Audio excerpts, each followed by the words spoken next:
subscribe to Storylab. Now, let's begin this one. The afternoon sun cut through the blinds of the small apartment in Savannah, Georgia, throwing amber lines across the worn carpet. Joseph Cervantes sat on the floor, his 7-year-old son Danny between his knees, helping him build a Lego space station. The boy's fingers were small and clumsy with the tiny pieces, but his tongue stuck out in concentration, and Joseph felt something tighten in his chest, the same feeling he got every time he came home from deployment and saw how much the kid had grown. "Dad, when you go back, how long this time?" Danny asked, not looking up from the red piece he was trying to jam onto a blue one. 6 months, probably. Maybe less. Joseph guided his son's hands, showing him how the pieces actually connected. "But I'll call every week, just like always. Mom says you like being gone more than being here." Joseph's hand stilled. It wasn't the first time Brittany had said something like that, but hearing it from Danny's mouth made it different. "That's not true, buddy. I have a job to do. But you're what I think about every single day I'm over there." Danny looked up at him then, brown eyes wide and trusting, and nodded. "Okay." The apartment door opened. Brittany came in carrying grocery bags, her sister Ashley right behind her. Both women were on their phones, laughing at something on Ashley's screen. They'd been like that a lot lately, huddled together, secretive, giggling like teenagers. "Joe, Preston's coming over for dinner," Brittany said without looking at him. "He's got some new venture he wants to talk about." Preston Bell. Joseph had never liked his brother-in-law, and the feeling was mutual. The man had a face like a weasel and eyes that never quite met yours. He worked in digital marketing, which seemed to mean he was always on his laptop doing something he never explained in detail.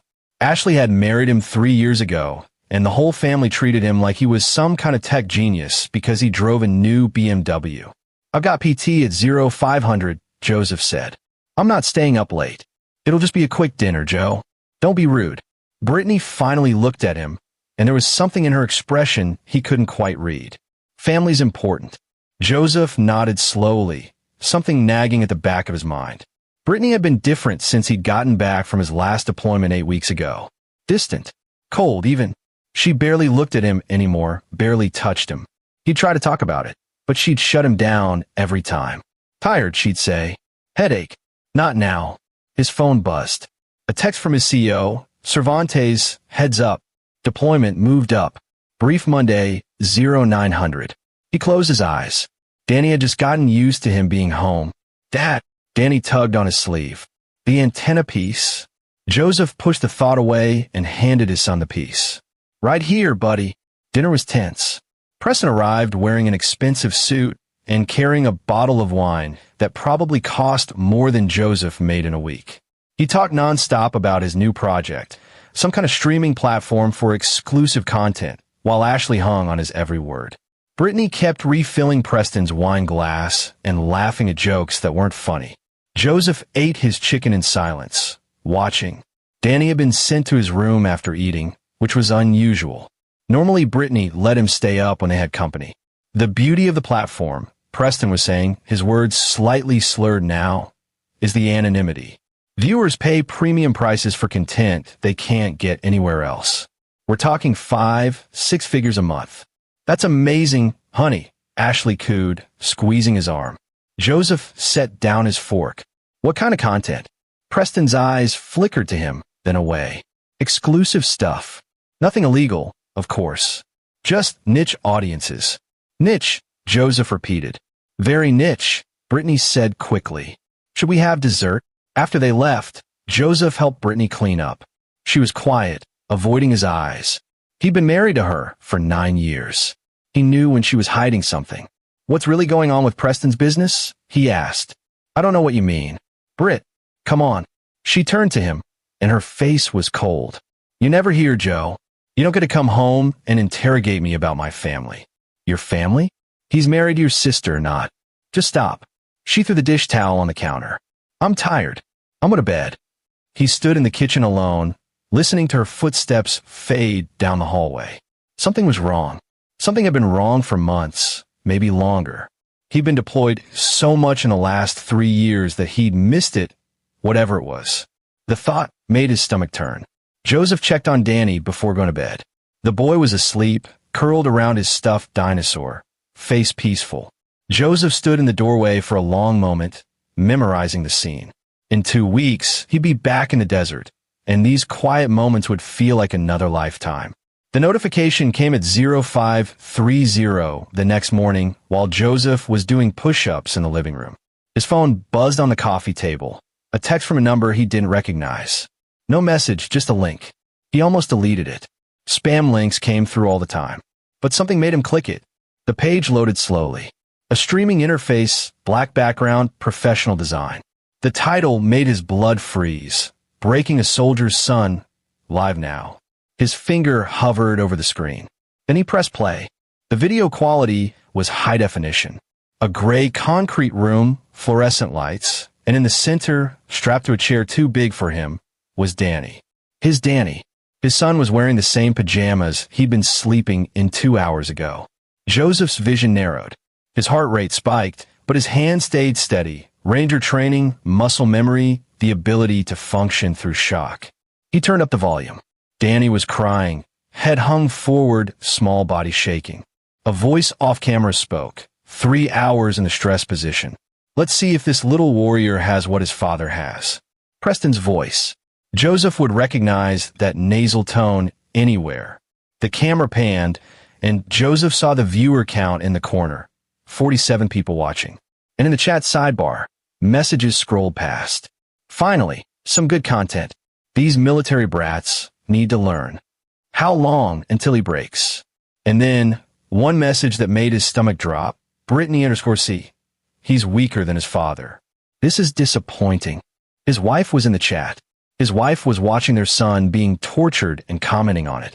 Joseph's hands started to shake. Not from fear, from rage so pure and complete that it felt like his blood had turned to acid. He forced himself to keep watching, to screen record, to document. His ranger training took over. Observe, gather intelligence, plan. The stream continued. Preston stepped into frame now, face visible. He wasn't hiding. He was proud. For those just joining, this is day one of a 3-day breaking cycle. The boy's father is Joseph Cervantes, 75th Ranger Regiment, 3 deployments. Let's see if the son has the same resilience. Danny lifted his head, and Joseph saw his son's face, terrified, confused, searching for help that wasn't coming. Daddy, the boy whimpered. Joseph's phone buzzed again. A text from Brittany. Took Danny to my mother's for the weekend. Don't call. He needs time away from you. His next text was to his CEO, Colonel James Clark. Emergency. Need to see you now. My son's life is in danger. The response came within minutes. My office. 0630. Joseph sent one more message, this one to his team leader, Sergeant First Class Derek Rowe. I need you. Bring Matthew Gordon, Terry Clements, and anyone else you trust with your life. Can't explain over text.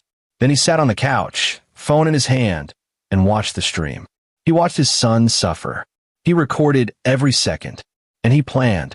Because Preston Bell had made a critical error, he was still streaming, which meant Danny was still alive. And Joseph knew exactly how to find a live stream's location if you had the right tools and the right motivation. Colonel Clark was a former Delta operator who'd seen more combat than most men twice his age. When Joseph walked in his office at 0630, Clark took one look at his face and locked the door. Talk, Clark said. Joseph pulled out his phone and showed him the screen recording. Clark watched in silence, his jaw tightening with each passing second. When it finished, he set the phone down carefully, as if it might explode. Who knows about this?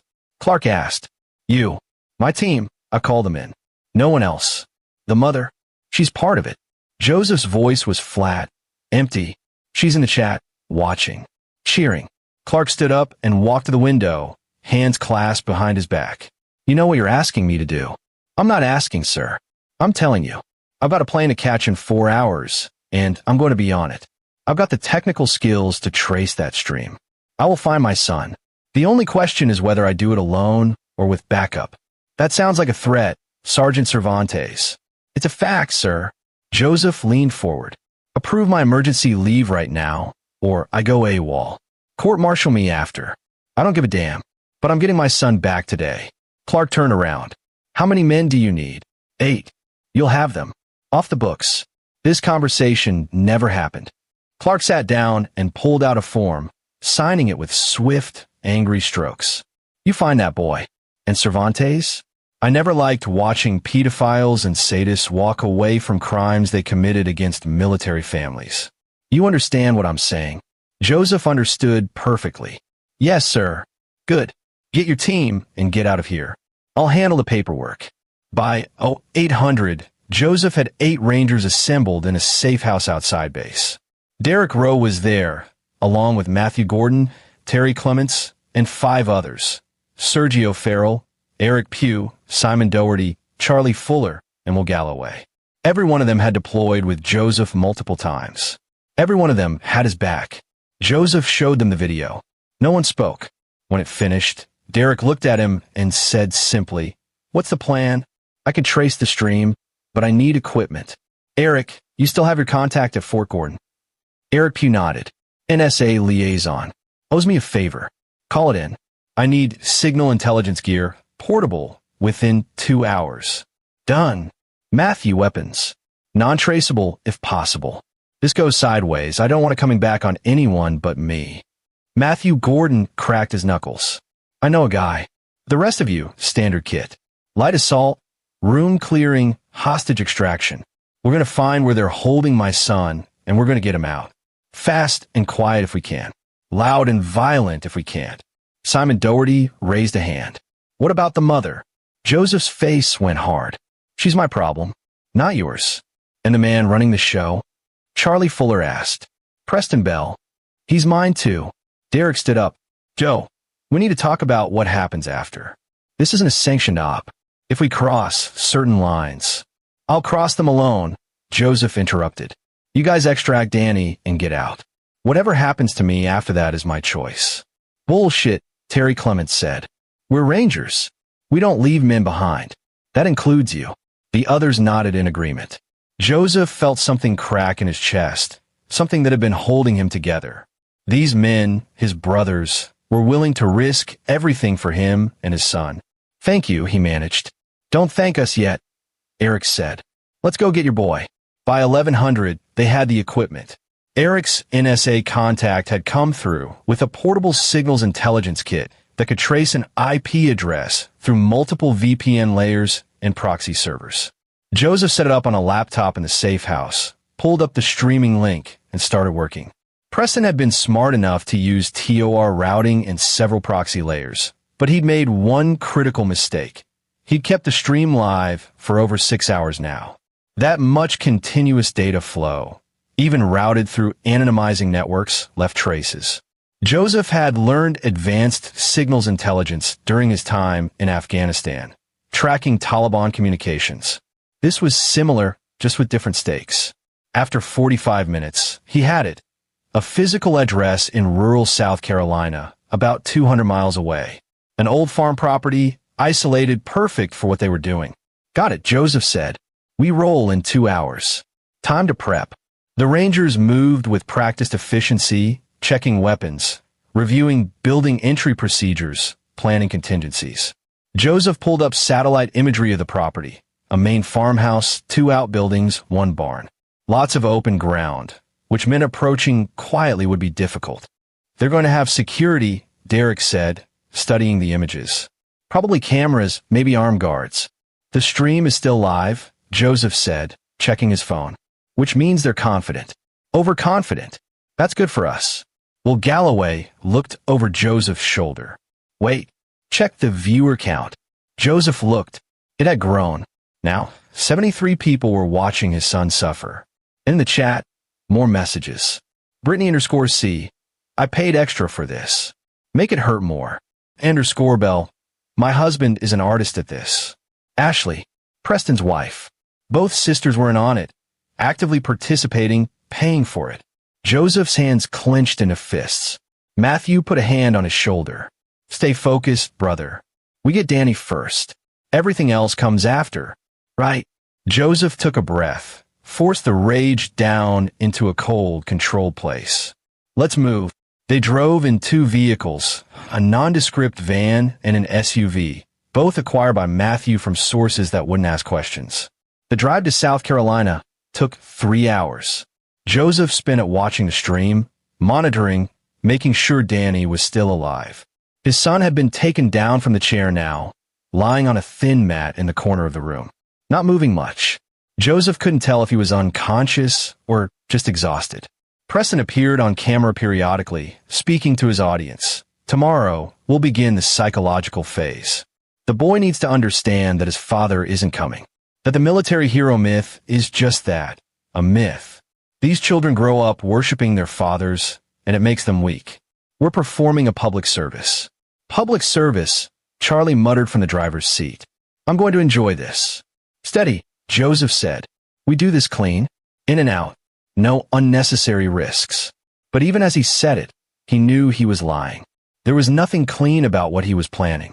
Preston Bell and everyone involved in this were going to pay, and the payment was going to be severe.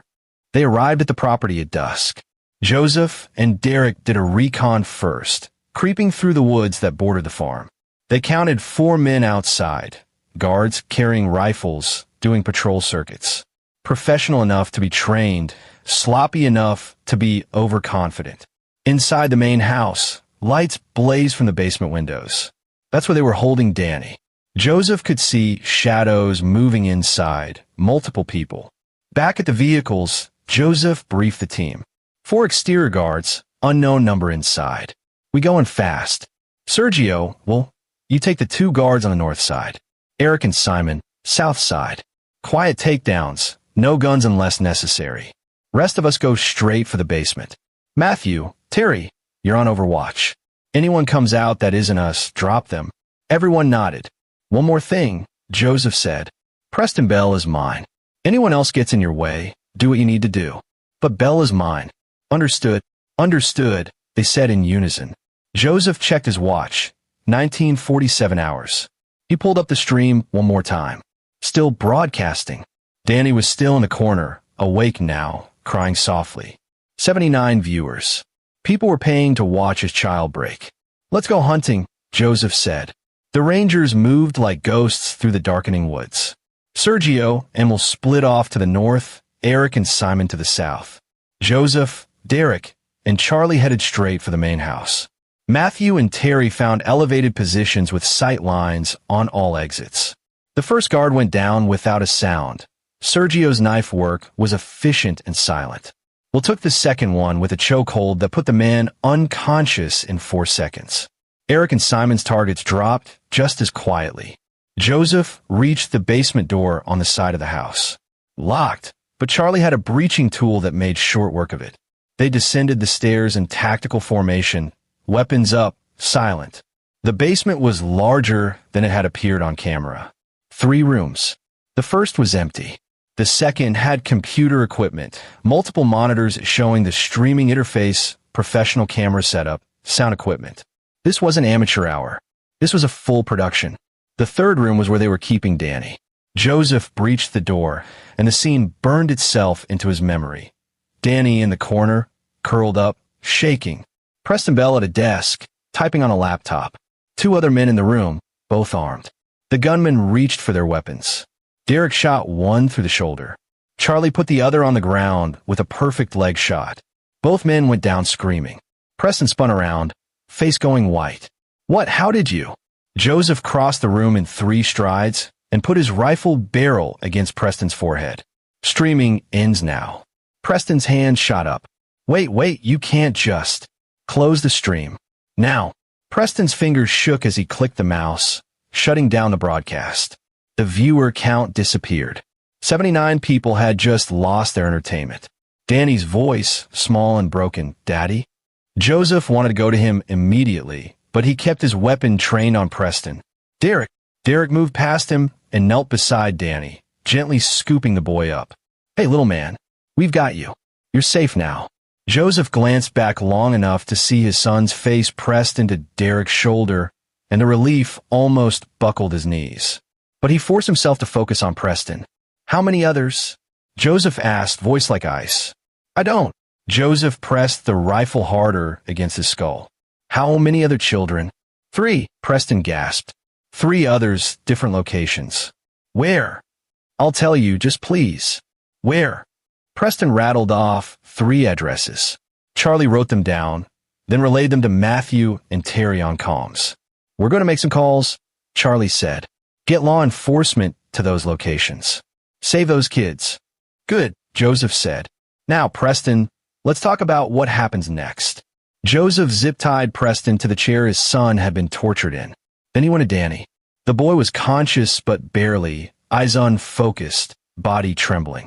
Joseph held him carefully, checking for injuries. Bruises, dehydration, possible shock, but nothing that looked life-threatening. "You're okay," Joseph whispered. "Daddy's here. I've got you." "They said you weren't coming," Danny mumbled. "They said you didn't care." "They lied, buddy. I always come for you. Always." Charlie had field medic training. He checked Danny over more thoroughly while Joseph held him, confirming no major injuries beyond the psychological trauma.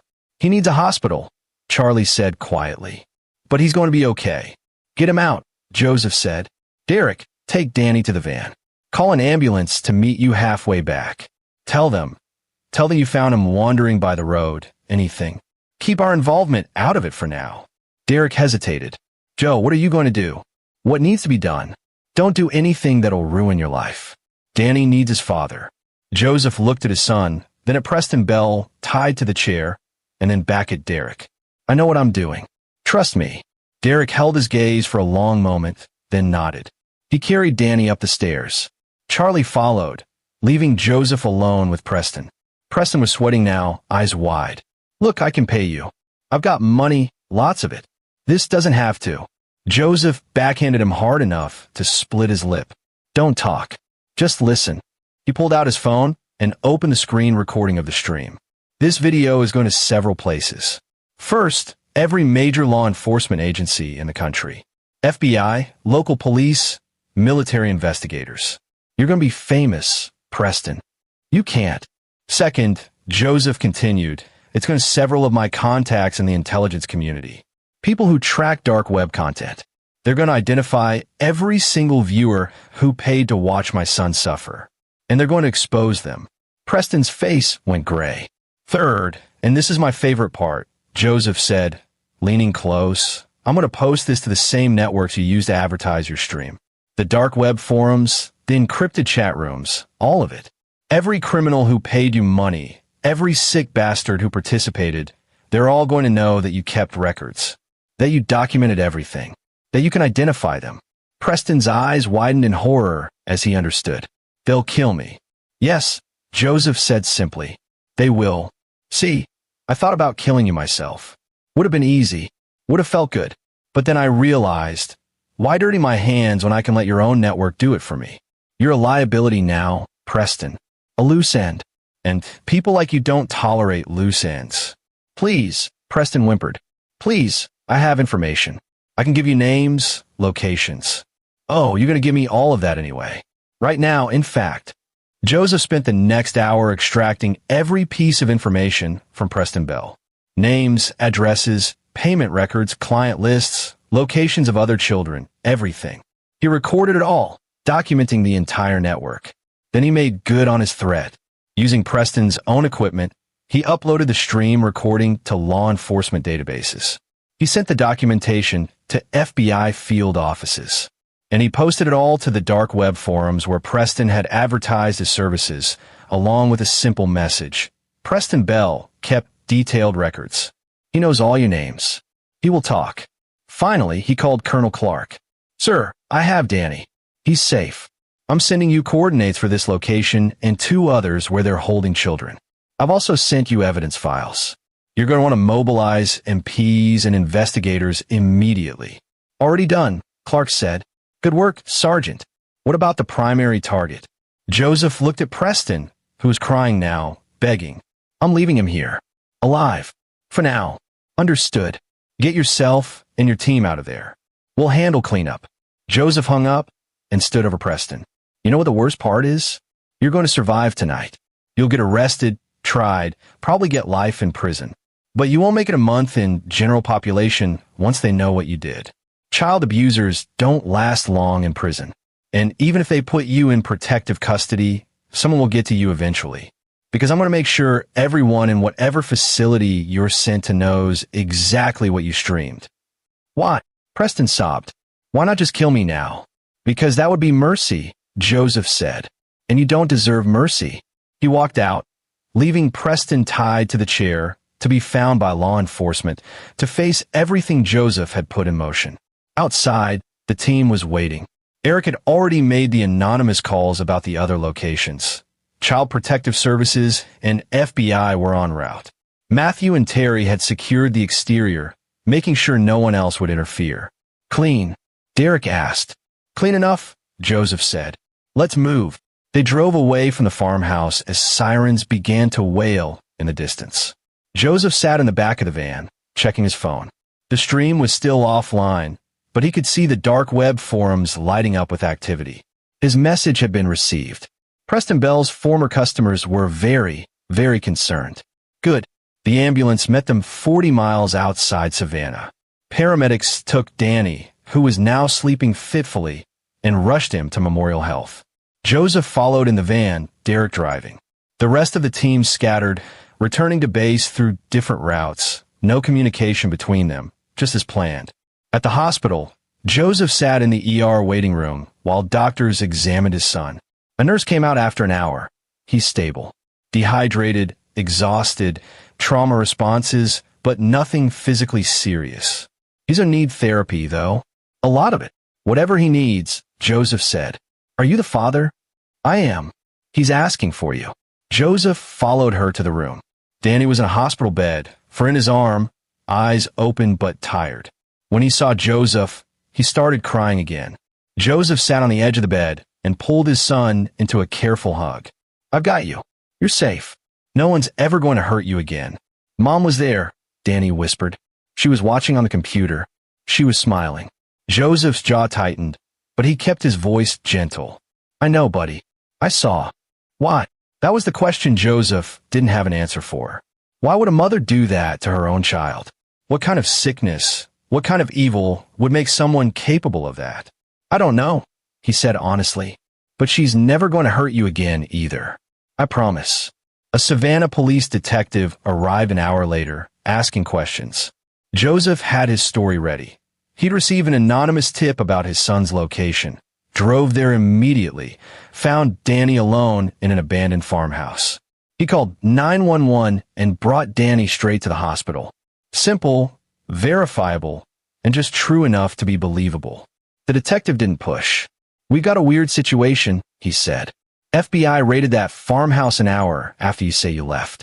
They found a man named Preston Bell there, tied to a chair, along with computer evidence of, a child abuse streaming operation. Bell's your brother-in-law. Was, Joseph corrected. I'll be filing for divorce. Your wife is currently listed as a person of interest. We'd like to bring her in for questioning. Do what you need to do. After the detective left, Joseph made a call. Not to Brittany. He'd deal with her separately. Instead, he called his lawyer, a former JAG officer named Shirley Clark, no relation to his CO, who specialized in military family law. I need you to file emergency custody papers, Joseph said. Full custody of my son, restraining order against the mother, immediate. On what grounds? He told her. She was silent for a long moment, then, I'll have the papers filed within the hour. Joe, this is going to get ugly. It already is ugly. Brittany was arrested at her mother's house the next morning. Ashley Bell was arrested at the same time. Both women were charged with child abuse, conspiracy to commit child abuse, and participation in child pornography. The evidence was overwhelming. Their chat logs, payment records, everything Preston had documented and Joseph had handed over to authorities. Joseph didn't attend their arraignments. He stayed at the hospital with Danny, who woke up screaming every few hours from nightmares. The doctors recommended inpatient trauma therapy, and Joseph agreed immediately. Whatever his son needed, whatever resources, whatever time, Danny came first. On the third day, Shirley Clark came to the hospital with good news. Emergency custody granted, restraining orders in place, and Brittany had waived her parental rights in exchange for a slightly reduced sentence. She took a plea deal, Shirley explained. 20 years, eligible for parole in 15. She'll testify against Preston Bell and the others in the network. Fine, Joseph said. He didn't care about Brittany anymore. She was dead to him. There's more, Shirley said. The FBI investigation has expanded. They've identified 47 viewers of that stream, including several high-profile individuals. Arrests are being made nationwide. You broke open a major network, Joe. I didn't do it for them. I did it for my son. I know, but you saved a lot of other children too. Maybe, but Joseph couldn't think about that right now. All that mattered was the boy in the hospital bed, the child who flinched at sudden movements and cried for his father every time he woke up. 2 weeks later, Preston Bell was found dead in his cell. Officially, it was suicide. He'd hanged himself with a bedsheet. But Joseph knew better. Someone had gotten to him, just as Joseph had predicted. One of the viewers whose identity had been exposed, or someone hired by them. It didn't matter. Preston Bell was gone, and Joseph felt absolutely nothing about it. The dark web forums had gone silent. The streaming network was dead. Law enforcement had seized servers, frozen accounts, arrested dozens of people. It would pop up again somewhere else. Joseph knew. Evil always found a way. But for now, this particular corner of hell had been shut down. Derek Rowe came to visit Joseph and Danny at the new apartment Joseph had rented. Smaller than before, but cleaner, safer, just the two of them.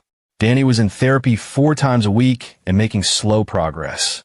He still had nightmares, still panicked if Joseph left the room for too long. But he was eating again, laughing occasionally, healing. How's he doing? Derek asked quietly. Better. Slowly. Joseph poured coffee for both of them. Doctors say it'll take years, but he's resilient. Like his dad. Joseph shook his head. His dad almost missed this. Almost let him die because I was too busy being deployed, too busy being a soldier. I should have seen what Brittany was becoming. You can't blame yourself for not seeing evil in someone you loved. Can I? Joseph's voice was bitter. I'm trained to read people, to spot threats. And I missed it. She was your wife. You trusted her. That's not a weakness, Joe. That's being human. They sat in silence for a while. Then Derek said, Colonel Clark sends his regards.